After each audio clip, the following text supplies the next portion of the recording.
திருக்கோளூர் பெண் பிள்ளை ரகசியம் 15வது கதை.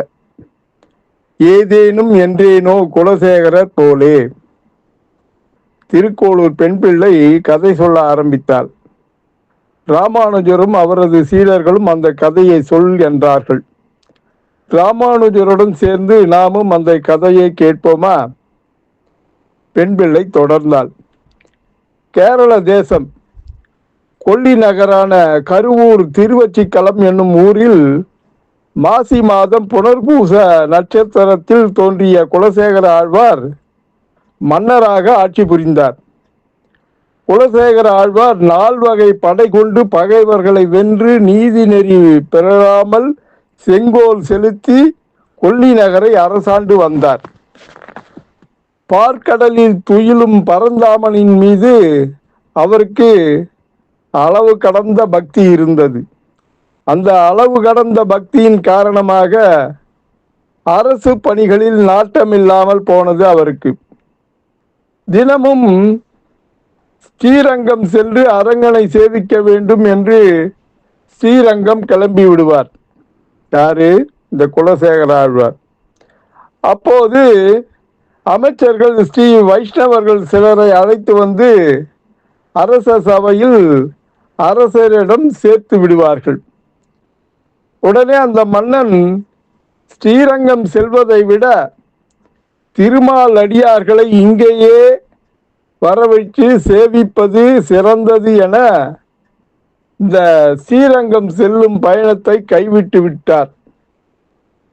தினமும் இவ்வாறு வைணவர்கள் தன்னுடைய அரசவைக்கு வந்ததை அவர் பெருமையாக எண்ணினார். தினமும் இவ்வாறு நடைபெறுவதால் திருமால் அடியார்களின் வருகையும் அதிகரித்து கொண்டே போனது. அரச மாளிகை முழுவதும் ஸ்ரீ வைஷ்ணவர்களே எங்கும் நிரம்பியிருந்தனர். இதனால் அரசு பணிகள் பெரிதும் தடைபட்டு போனது. குலசேகர ஆழ்வாரின் அமைச்சர்களுக்கு இந்த பாகவதர்களின் வருகை மிகவும் வருத்தத்தையும் வெறுப்பையும் தந்தது. பாகவதர்களின் மீது ஏதாவது பழி சுமத்தினால், அதாவது அபவாதம் ஏற்படுத்தினால், அதாவது அவர்கள் நடவடிக்கை சரியில்லை என்று சொன்னால் மன்னர் அவர்களை வெறுத்து விடுவார் என எண்ணினார்கள். அப்படி வெறுத்து விட்டால் மீண்டும் அரசு பணிகளை கவனம் செலுத்துவார் மன்னர் என எண்ணினார்கள் அமைச்சர்கள். அதனால் அவர்கள் மீது குற்றம் சுமத்துவதற்காக ஒரு விலை உயர்ந்த ரத்தன ஆரம், மன்னனோட ஆரம், அந்த ஆரத்தை எடுத்து மறைத்து வைத்து விட்டனர், ஒளித்து வச்சுட்டாங்க. அமைச்சர்கள் உடனே மன்னரிடம் சென்று தங்களது ஆரம், தாங்கள் அணிந்து இருந்த ஆரம் அந்த நகைப்பெட்டியில இல்லை, அந்த ரத்தன ஆரம் எங்கேயோ காணாம போயிடுச்சு அப்படின்னு சொன்னாங்க.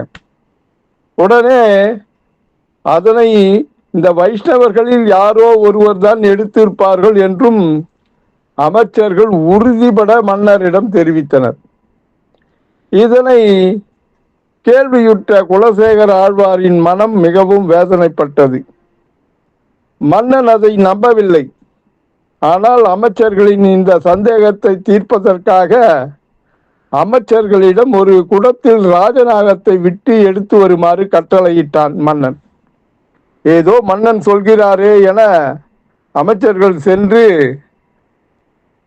ஒரு குடத்தில் ராஜநாகத்தை விட்டு எடுத்து கொண்டு வந்தனர். குலசேகர ஆழ்வார், ஸ்ரீ வைஷ்ணவர்கள் ஒருபோதும் இவ்வாறான இழிச்சலை செய்ய மாட்டார்கள், நகையை திருட மாட்டார்கள். அவ்வாறு அவர்கள் செய்திருந்தால் இக்குடத்தில் இருக்கும் ராஜநாகம் என்னை தீண்டட்டும் என கூறிக்கொண்டே யாரும் எதிர்பாராத நேரத்தில் அந்த குடத்தில் தனது கையை விட்டு விட்டார்.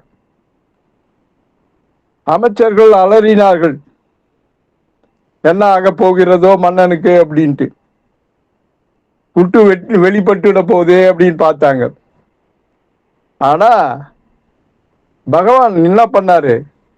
தம்மை தூஷித்தவனையே மன்னிக்கும் பகவானாச்சே, தமது அடியாரை கலங்க விடுவானா? குலசேகர ஆழ்வாரை ராஜநாகம் தீண்டவில்லை. அமைச்சர்கள் அனைவரும் அச்சத்தில் ஆழ்ந்தனர். அப்போது அமைச்சர்கள் தனது தவறை ஒத்துக்கொண்டு உண்மையை சொன்னார்கள். அமைச்சர்களின் நிலை கண்டு குலசேகர ஆழ்வார் வேதனையுற்று, இனி அரசு வேண்டாம், அரச பதவி வேண்டாம், அரச வாழ்வும் வேண்டாம் என அரச வாழ்க்கையை துறந்தார் குலசேகர ஆழ்வார். அவருக்கு இறைவன் காட்சி தந்தார்.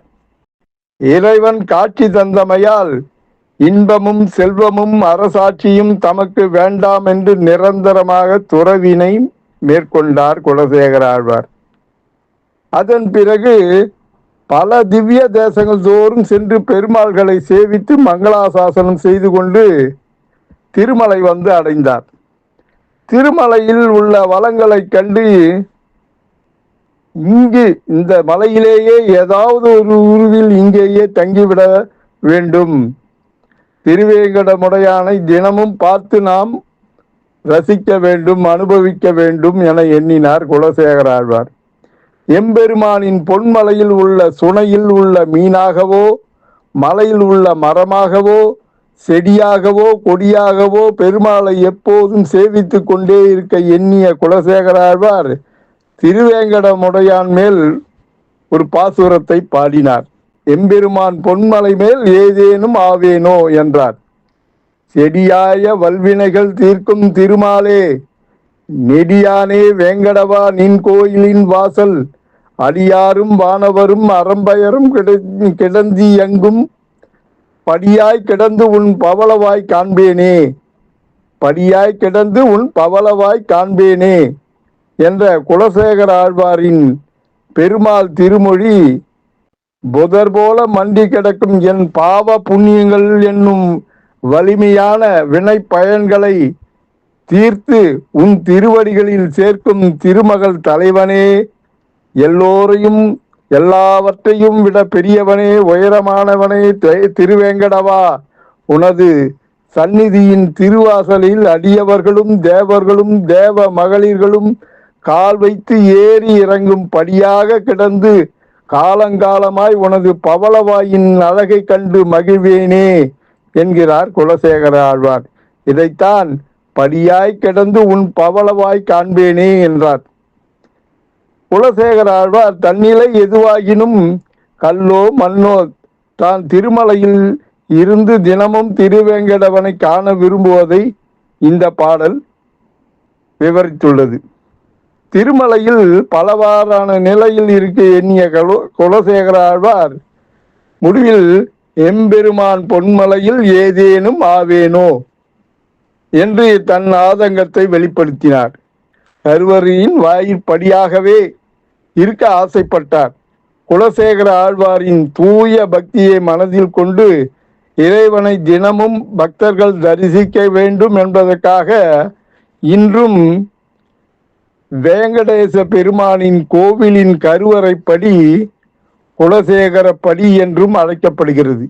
இவர் திருவேங்கடனிடம் இவ்வாறு வேண்டி நின்றாலும் ஆண்டவன் எங்கும் நீக்கமர நிறைந்திருப்பவன் என்ற காரணத்தால் ஸ்ரீரங்கநாதன் கோயிலிலும் கற்பகிரகம் முன்னிருக்கும் படி குலசேகரன் படி என்று அழைக்கப்படுகிறது. இவர் பெருமாள் திருமொழி என்னும் 105 பாடல்களை பாடியுள்ளார். இதனால் அரச வாழ்க்கையை விட பகவானை சரணாகதி செய்து அடைவதே சிறந்த வழி என தெரிவித்துள்ளார். திருக்கோளூர் பெண்பிள்ளை சுவாமி ராமானுஜரிடம், நான் என்ன குலசேகர ஆழ்வாரை போல வைத்தியமாநிதி பெருமாளின் ஆலயத்தில் ஏதேனும் ஒரு பொருளாக இருக்க வேண்டினேனா? இல்லையே. எனவே நான் இவ்வூரில் வாழ தகுதியற்றவள், ஆகவே நான் புறப்படுகிறேன் என்றாள். என்னம்மா பெண்பிள்ளாய், மீண்டும் மீண்டும் ஒரு கதையை சொல்லி முடித்தவுடனே கிளம்புகிறேன் என்கிறாயே என்றார் ராமானுஜர். மேலும் அந்த பெண், யான் சத்தியம் என்றேனோ கிருஷ்ணனை போலே என்றார். இது என்னம்மா புது கதை, இன்னொரு கதையா? சரி, அந்த கதையை சொல் என்றார் ராமானுஜர். நாளை இந்த கதையை ராமானுஜருடன் சேர்ந்து நாமும் கேட்போமா? திருக்கோளூர் பெண் பிள்ளை ரகசியம் தொடரும். அன்புடன் எம். தணிகானந்தம், சேந்தமங்கலம். வணக்கம்.